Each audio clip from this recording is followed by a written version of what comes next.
नमस्कार। आज all rights में वार्ड नंबर 227 की निगम पार्षद गीता शर्मा से आज खास बातचीत में बात करेंगे। उनके क्षेत्र के बारे में, किस तरह उन्होंने अपने 3 वर्ष के कार्यकाल में अपने काम को अंजाम दिया। तो उनसे जानते हैं। पहला सवाल, मैम, आप स्टार्टिंग में जब इस क्षेत्र के लिए चुनाव लड़ रहे थे उस टाइम क्या स्थिति इस वार्ड की, उसके बारे में हमें बताएँ। क्या समस्या आपने देखी?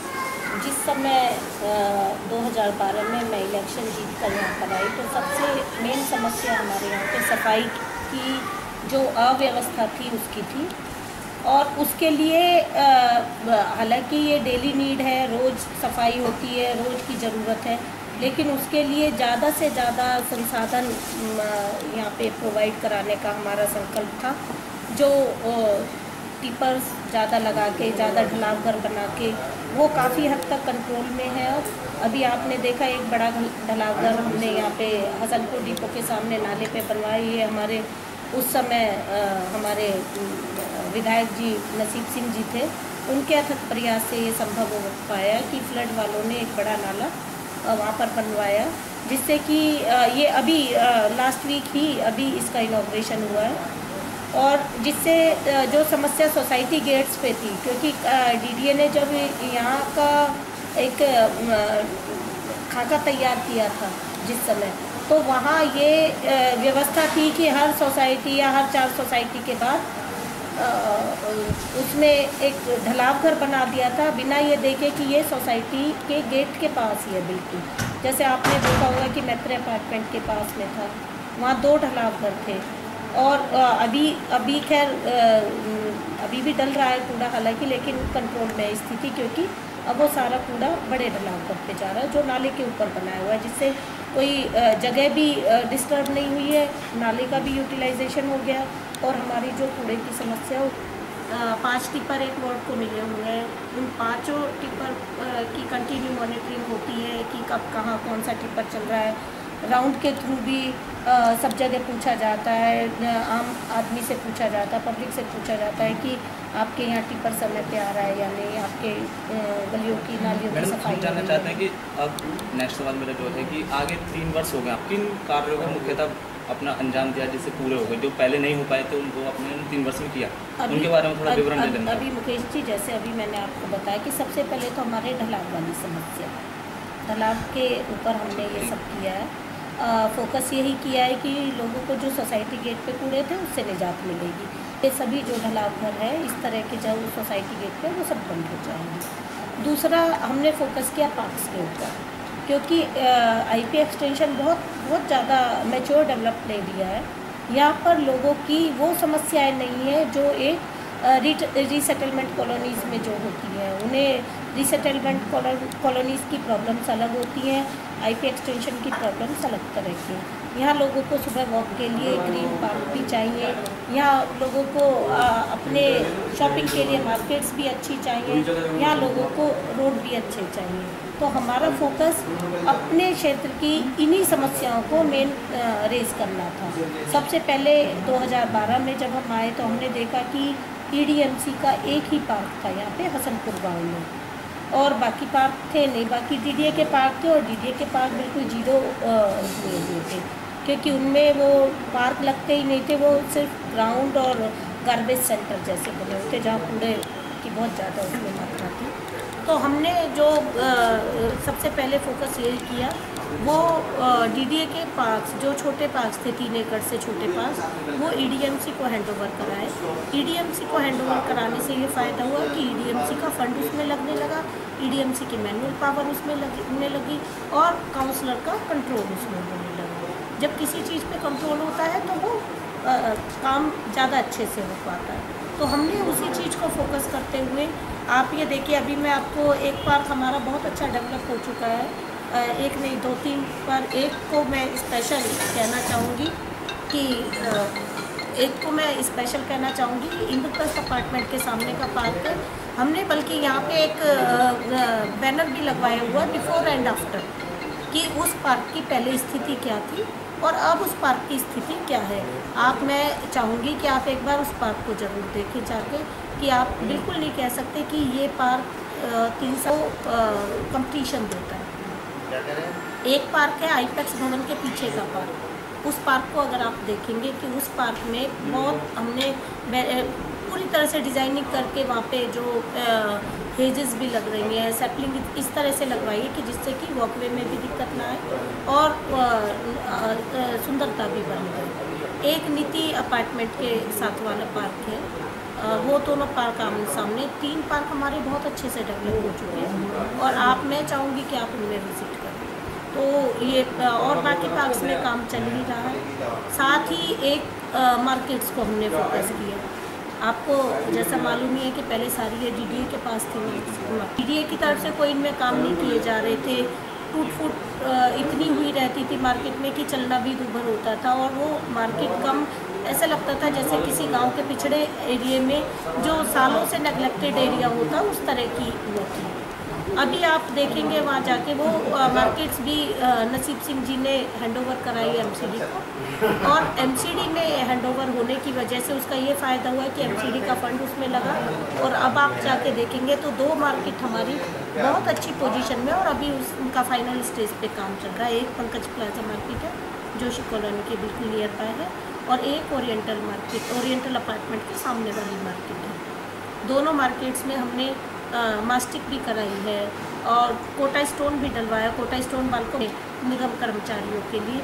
साथ ही साथ दोनों मार्केट्स में टॉयलेट ब्लॉक्स बनवाए हैं जो बहुत अच्छे तरीके से टॉयलेट ब्लॉक बने हुए हैं, काफ़ी बड़े बने हुए हैं, ग्रेनाइट से बने हुए हैं। उसमें महिला और पुरुष शौचालय अलग अलग हैं और वो ये है उन्हें मेंटेन करने के लिए उन दोनों शौचालयों को लॉयंस क्लब को भी हैंड ओवर करा के लॉयंस क्लब ने उन्हें अडॉप्ट किया है जिससे कि वो वेल मेंटेन्ड रहे, रनिंग पोजीशन में रहती है, चीज़ अच्छे से डेवलप रहती है तो उसका नतीजा तभी अच्छा निकल पाता है।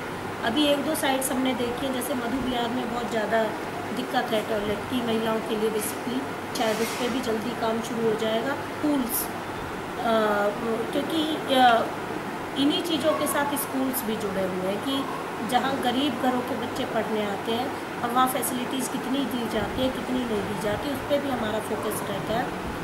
एक हसनपुर गांव में एक स्कूल था, वो कोटा कैबिन में चलता था, आधी बिल्डिंग उसकी बनी हुई थी और आधा स्कूल फोकस है।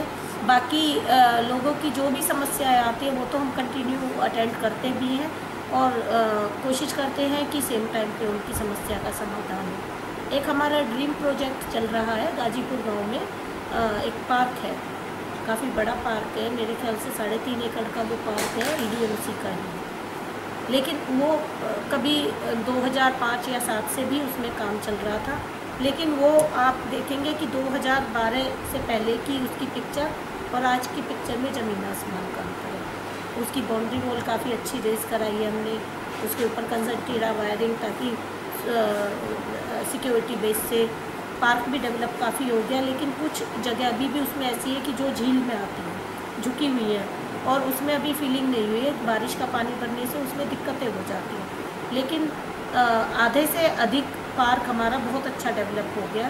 तो ये कुछ चीज़ें ऐसी हैं जो हम कोशिश यही कर रहे हैं कि इन चीज़ों को फोकस करके इन्हें एक बार 100% अपना रिज़ल्ट देकर इन्हें डेवलप कर दें और इन्हें हैंड ओवर कर दें। जैसे ये पार्क है, आसपास के लोगों को दे दिया जाए मेंटेन करने के लिए। स्कूल्स हैं, स्कूल तो बच्चों की सुविधा के लिए होते हैं, इनमें फुल फैसिलिटीज़ बच्चों को मिले।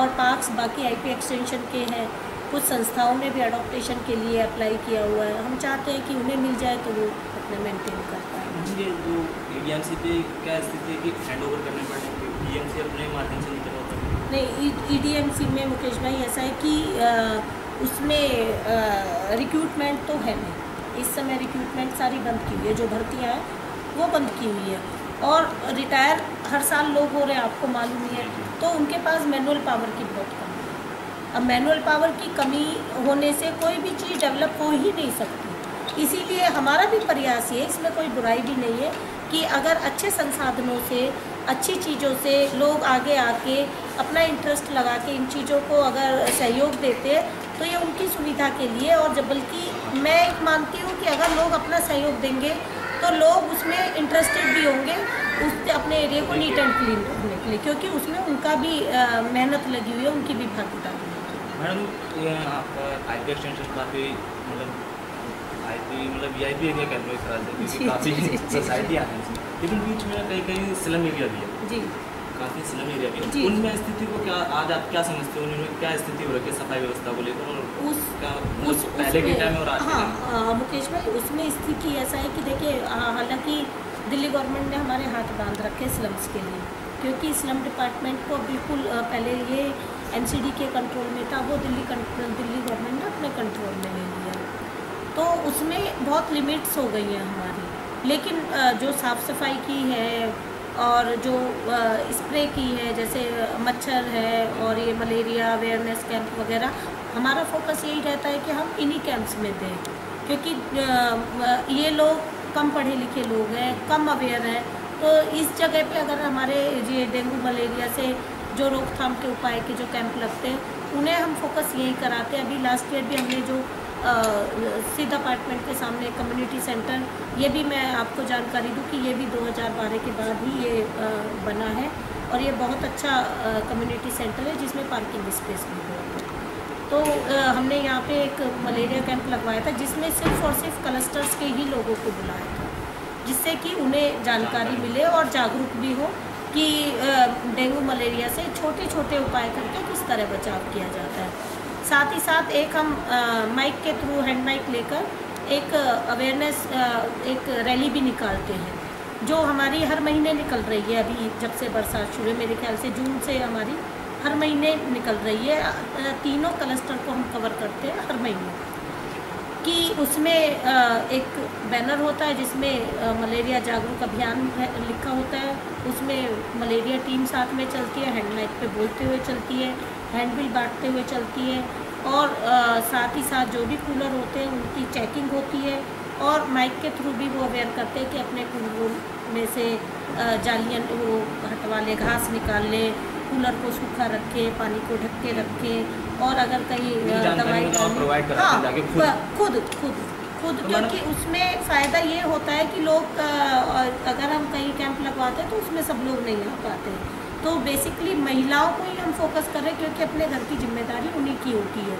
क्लस्टर्स में क्या होता है, पानी भर के रख लेते हैं, स्टोर करके रख लेते हैं, तो उन्हें अवेयर किया जाता है कि पानी आप स्टोर ज़रूर करें, लेकिन कवर्ड करके रखें। तो ये छोटी छोटी जानकारी हैं जिनसे कि वो अवेयर होती हैं।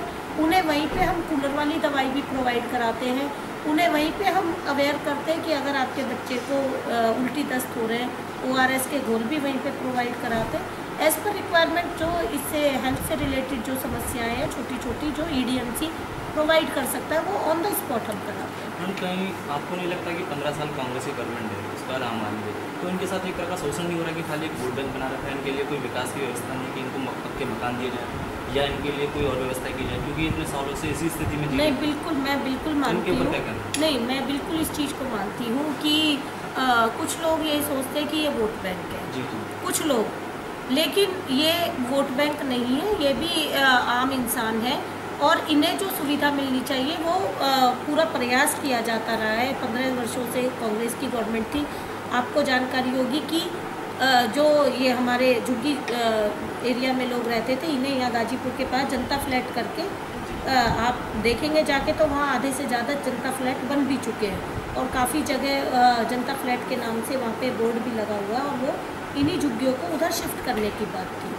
लेकिन यहाँ लोगों का थोड़ा सा अपना विचार ये है कि काफ़ी लोगों ने अपने पक्के मकान यहीं पे बना चुके हैं, तो वो लोग नहीं जाना चाह रहे, क्योंकि वो वहाँ पे अपना सुविधा मिल गई है। सुरक्षा की दृष्टि से देखा जाए तो काफ़ी डरावनी चीज़ है वहाँ पे जाके देखें गलियों में, तो कोई आपदा आ जाए या कोई विपदा हो जाए, कोई आग लग जाए, कुछ हो जाए, तो वहाँ बड़ी मतलब समस्या इसमें मुकेश भाई ऐसा है कि ये चीज़ें तो वर्षों से जो बनी हुई है झुग्गियाँ, अगर आप उनसे 1 इंच हटाने को भी कहेंगे तो मुझे नहीं लगता कोई अपनी झुग्गी को पीछे हटाने को तैयार है।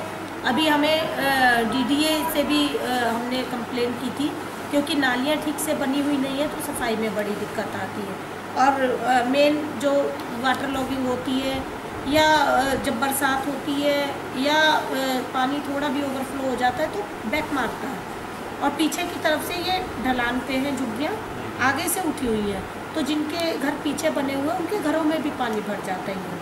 लेकिन हमारी कोशिश यही रहती है कि हमने आप देखिए कि जो इधर मैक्स के पीछे जो झुग्गियाँ हैं उनमें पीछे पानी भरता था, तो पीछे जो डीडीए की वॉल आ रही है और पीछे एमसीडी का पार्क है, तो उसमें उसे हमने वहाँ से होल करा के पार्क में उनका ड्रेनेज कराना पड़ा, क्योंकि आगे पानी निकल ही नहीं पा रहा है उनका।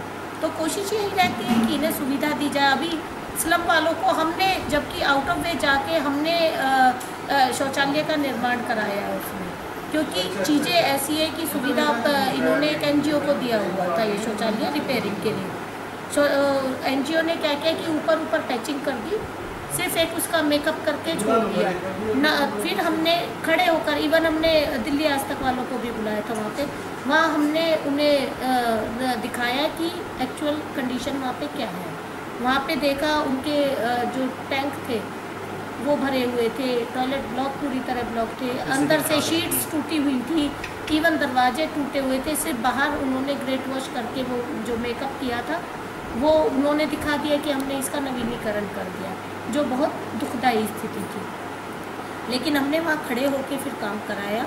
इवन आप दिल्ली आज तक वालों से भी बात कर सकते हो, और वहाँ पे पूरी तरह लोगों को सुविधा ऐसी दी जो उनकी वहाँ वाकई रिक्वायरमेंट थी। टॉयलेट शीट्स भी उनकी बढ़वाई गई है, क्योंकि टॉयलेट शीट्स कम थी, और जब तक उसका निर्माण पूरा हुआ तब तक हमने मोबाइल टॉयलेट की भी वहाँ व्यवस्था कराई, क्योंकि उन्हें फिर टॉयलेट के लिए बहुत दिक्कत है।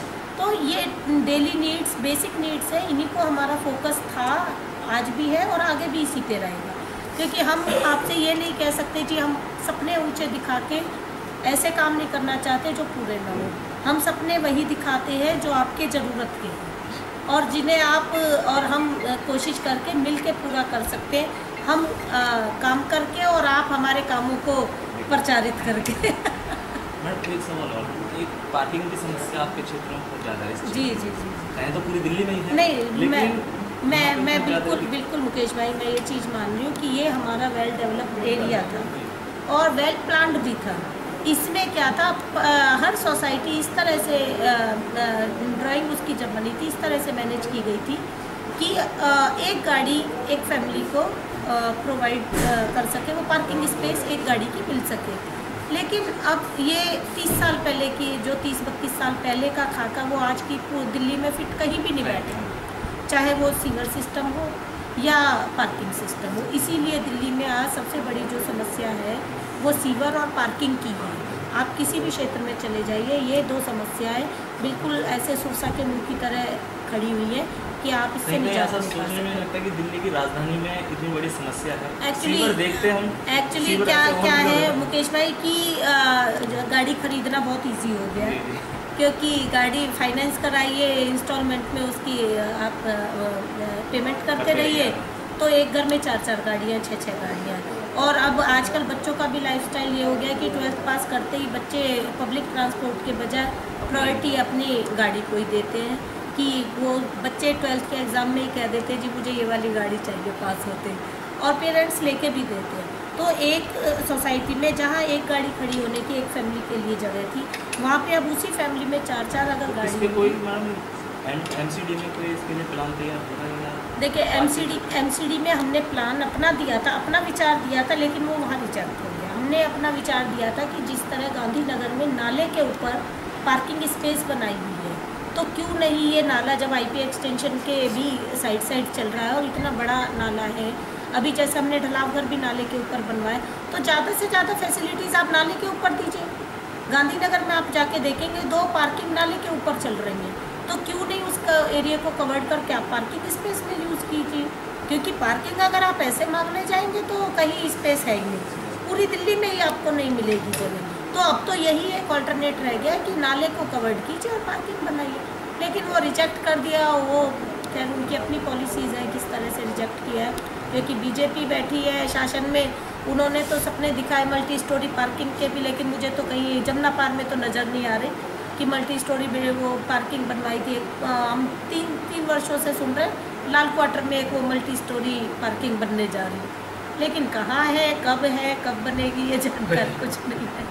मैम अब क्षेत्र से जुड़े हो गए, एक सवाल हमारा से एमसीडी को बजट की बहुत बड़ी समस्या है। जी, इस पर क्या कहना है? दिल्ली सरकार में मतभेद रखा इसमें मुकेश भाई एक चीज़ देखिए, मैं कहना चाहूँगी कि आप चाहे इसे पार्टी लेवल की बात कहें या जनरल, मेरी अपनी ओपिनियन समझे, एक चीज़ देखिए, अगर मैं अपने घर में रहूँगी तो अपने घर का बजट मैं ही बनाऊँगी।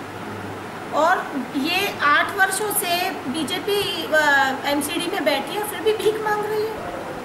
कितनी शर्म की बात है, आज भी उन्हें ये कहना पड़ रहा है जी हमारे पास बजट नहीं है।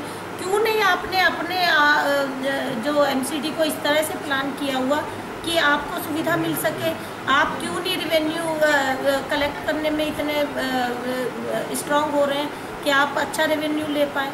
क्यों आप ये अफसरशाही को हावी होने दे रहे हैं? आप पॉलिसीज़ ऐसी लाइए, रेवेन्यू अच्छा कलेक्ट कीजिए, हर जगह से कलेक्ट कीजिए। हमने उनको बोला भी कि आप सोसाइटी में जैसे ये 20% की रियायत देते हैं हाउस टैक्सेस में, हमने कहा जी आप पूरा लो, लेकिन आप एक टिपर, जब आप एक वार्ड को एक टिपर, जैसे टिपर दे रहे हैं सफाई के लिए, आप सोसाइटी के गेट पे आप टिपर की सुविधा दे रहे हैं, सोसाइटी के अंदर क्यों नहीं दे रहे? अरे 20% आप अपना रिवेन्यू भी बढ़ाओगे और आपका जो आप डेली का एक टिपर को आप यकीन करेंगे लगभग 2000 रुपया एक दिन का जाता है।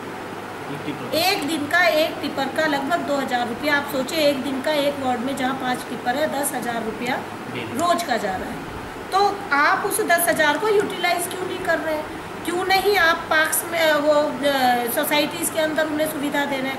आप सोसाइटी के अंदर भेजिए उन्हें कूड़ा उठवाने के लिए। और भी रही है सोसाइटी वालों की, मतलब शिकायत रही है। शिकायत इसीलिए रही है क्योंकि वो कहते हैं जी हम पूरा पैसा देंगे लेकिन आप फैसिलिटीज़ तो दो। आप 20% की रियायत करके उन्हें 100% फैसिलिटीज़ से वंचित कर रहे हैं। क्यों कर रहे हैं इस तरह से? तो हमारी तो सीधे सीधे कॉरपोरेशन से यही कहना है कि आप रिवेन्यू कलेक्ट करो। लोग देना चाहते हैं। आपको मैं एक बात बताऊं, एक ट्रेड लाइसेंस का हमने यहाँ पे कैंप लगाया मधु विहार में। लोग अपने ट्रेड लाइसेंस बनवाने को तैयार थे। उसमें पॉलिसी जो अपनी नई जोड़ दी जी, इसी से बिजनेस पे मिलेगा, इस पे नहीं मिलेगा। अरे ये क्या बिजनेस है? आप नहीं दोगे तो अपना बिजनेस बंद करेगा बंदा। भाई तुम्हें पैसा मिल रहा है, वो लाइसेंस लेना चाह रहा है, तुम दो उसे लाइसेंस। अगर जनरल लाइसेंस पे जनरल में दो, हेल्थ में है हेल्थ में दो, जिस भी प्रोविज़न के तहत, जिस भी पॉलिसी के तहत वो आता है आप उसे दो, चार्ज करो जो चाहिए चार्ज करो। कहते हैं बेसमेंट में हम नहीं देंगे। बेसमेंट में क्यों नहीं दोगे भाई? बेसमेंट में अगर कोई अपना बिजनेस कर रहा है और वो चाह रहा है मुझे लाइसेंस मिले, क्यों नहीं दोगे आप बेसमेंट में? कहते हैं जी बेसमेंट में एनओसी चाहिए फायर की। फायर वाले कहते हैं 50 गज से छोटी जगह में हम एनओसी देते नहीं। बिजनेस तो वो करेगा ही ना। जब वो बिजनेस कर रहा है, आपको लाइसेंस देने में आपको तो पैसा मिल रहा है, आपको तो एक सर्टिफिकेट ही तो देना है एमसीडी का। बिजनेस तो वो बंद करेगा नहीं आप सर्टिफिकेट नहीं दोगे तो। आप एक चीज़ देखो, अगर लोग चाह रहे हैं कन्वर्जन चार्ज, लोग हमने कैंप लगवाए, लोग पे कर रहे थे, उसमें ये अपनी मनमानी कर रहे हैं। उसमें कहते हैं जब पर्ची आप इकट्ठा कर रहे हो, ले लिया आपने, आप कह रहे हो जी ठीक है आपने पे कर दिया, उसकी पेमेंट ले ली है, चेक के थ्रू ली जाती है, पेमेंट ले लिए, उसके बाद आप उन्हें स्लिप प्रोवाइड नहीं कर रहे हो। आप उनसे कह रहे हो जी नहीं आपका ज़्यादा बनता है। अरे जब आपने उनसे चेक लिया तब आपने कैसे कह दिया कि हाँ आपका चेक ठीक है? या तो आप ऑन द स्पॉट आप चेक कराओ कि नहीं जी आपका ज़्यादा बनता है कन्वर्जन चार्ज, आप कम दे रहे हो।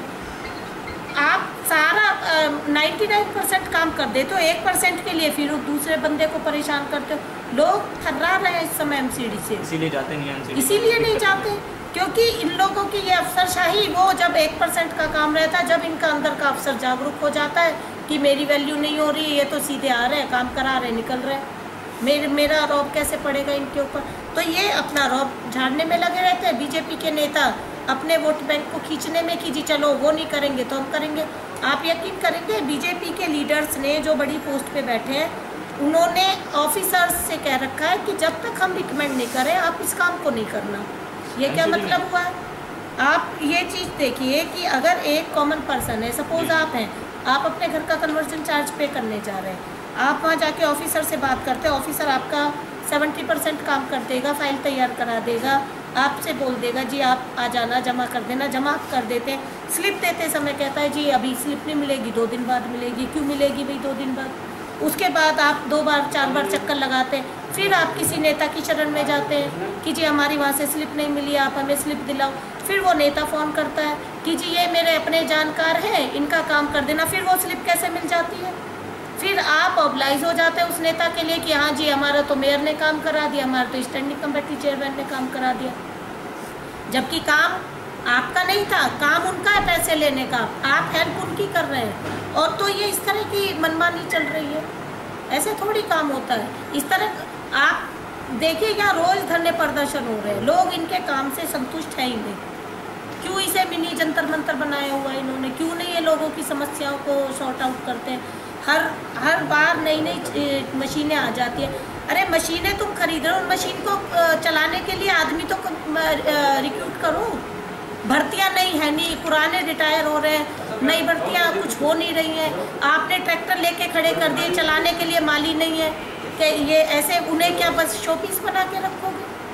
क्योंकि उनमें बड़े बड़े घोटाले हो जाते हैं, मशीनें खरीद ली जाती हैं, 9 की चीज़ 100 में खरीद ली जाती है। उसके बाद आप कह देते हो जी हमने तो ये खरीदा, हमने तो ये संसाधन बढ़ाए। संसाधन चलाने को तो इंसान चाहिए, या रोबोट से चलवाओगे?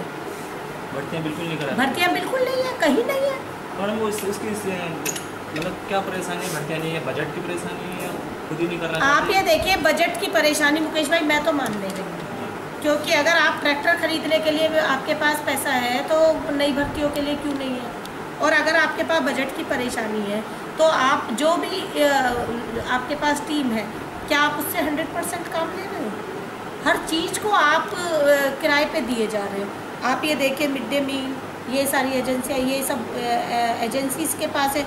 इवन कुत्ते पकड़ने का, स्टेलाइजेशन का, ये सब एजेंसी को दिया हुआ है। जो अभी स्कूलों में जो इनके हेल्थ चेकअप के लिए आते हैं, ये हॉस्पिटल से टाई अप रहता है इनका। इवन आप अगर पार्क में भी ये कोशिश यही करते हैं कि हर चीज़ को हमें कोई प्राइवेट एजेंसी सपोर्ट कर दे। ट्रेड लाइसेंस पूरी तरह से इन्होंने बेच दिया। एक प्राइवेट कंपनी थी, सारिको करके उसका नाम था, 1.5 साल पहले इन्होंने उसे पैसा दे दिया कि जी हम आपको ठेका दे रहे हैं, आप ये कलेक्ट करो, उसमें 60% हमारा, 40% तुम्हारा, जितने भी लाइसेंस बनेंगे। तुम 60 और 40 का रेशो रख रहे हो। अरे तुम्हारी टीम क्या कर रही है? तुमने क्यों फिर उन आदमियों की भर्ती की हुई है? उन्हें हटाओ, सारी चीज़ प्राइवेटाइज कर दो। और फिर दूसरी बात, अगर आप 40% उन्हें दे भी रहे हो तो जो 60% आपके जो टीम ले रही है वो 60% और 40 को मॉनिटर तो करेगी। आप यकीन करोगे वो इतना नुकसान करके गई है वो कंपनी, इन्हें घाटे में डाल के गई है। वो कंपनी भाग गई। अब इन्होंने फिर किसी नई कंपनी को दिया है। अभी हमने क्वेश्चन लगाए हैं कि क्या ये गारंटी है कि वो नई कंपनी आपका सही काम करेगी? क्या आप गारंटी लेते हो? या पहले तो हमें ये बताया जाए ये कंपनी कौन है, कहाँ से आई है, किसके थ्रू आई है, कितने में आई है, इसकी पूरी डिटेल दी जाए। जब हम क्वेश्चन लगाते हैं कि जी लोगों के पैसे ले गए हैं ट्रेड लाइसेंस के और लाइसेंस उन्हें दिए नहीं है, तो आप हमें जवाब देते हो जी वो कंपनी तो भाग गई तो तुम दो लाइसेंस, उन्हें पैसा तो कमिश्नर ऑफ EDMC के नाम से आया है, क्यों नहीं आप उन्हें लाइसेंस देते? इस तरह की ये मनमानियाँ है, भ्रष्टाचार दिख रहा है टोटल। उसमें ऑफिसर्स और ये बीजेपी के नेता सब ये एक दूसरे में मर्ज हो चुके हैं।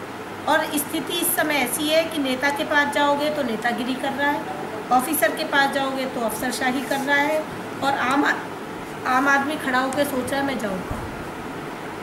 तो मैं तो आपके चैनल के माध्यम से यही कहना चाहूँगी कि कोशिश करें ज़्यादा से ज़्यादा ऑनलाइन फैसिलिटीज़ प्रोवाइड करने की, और जो जनरल पर्सन भी हैं कोशिश करें कि जो चीज़ें ऑनलाइन हो चुकी हैं उसे ऑनलाइन ही जमा कराएं।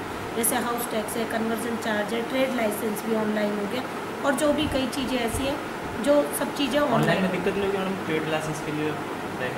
नहीं, ऑनलाइन में कोई अभी तो दिक्कत है नहीं, क्योंकि उसमें आपका रजिस्ट्रेशन नंबर हो जाता है, उसमें वहाँ से टीम आती है, वो फिर मॉनिटर करके जाती है, पूरी पैमाइश वो करके जाती है और फिर वो पूरी डिटेल लेके जाती है।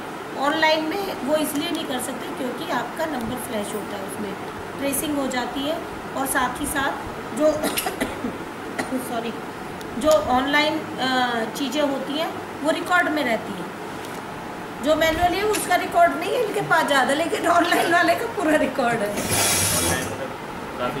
हाँ, तो मेरी गुजारिश यही है कि जो लोग ऑनलाइन कर सकते हैं चीज़ों को, जो सरकारी एजेंसी कोई भी हो, चाहे दिल्ली गवर्नमेंट की हो या कॉरपोरेशन की, जो चीज़ें ऑनलाइन अगर आपको प्रोवाइड हो रही है तो उन्हें ऑनलाइन भी रजिस्टर्ड हम करना देखते हैं आज के टाइम के समय को और अभी आने वाले 2 साल के बाद, तो आप कहाँ देखते हैं अपने क्षेत्र को चुनाव में? नहीं मेरा एनसीडी में किसकी गवर्नमेंट आएगी इसके साथ? नहीं, इसमें देखिए ये तो खैर अंतर्यामी वाली बात हो जाएगी, क्योंकि सभी आंकड़े कुछ ना कुछ कहते हैं और अभी तो 2 साल का समय बहुत लंबा पीरियड है। 2 साल में उठ किस गवर्नमेंट बैठता है तो समय ही बताएगा। लेकिन हाँ, मेरे क्षेत्र में बहुत ज़्यादा समस्याएं नहीं हैं।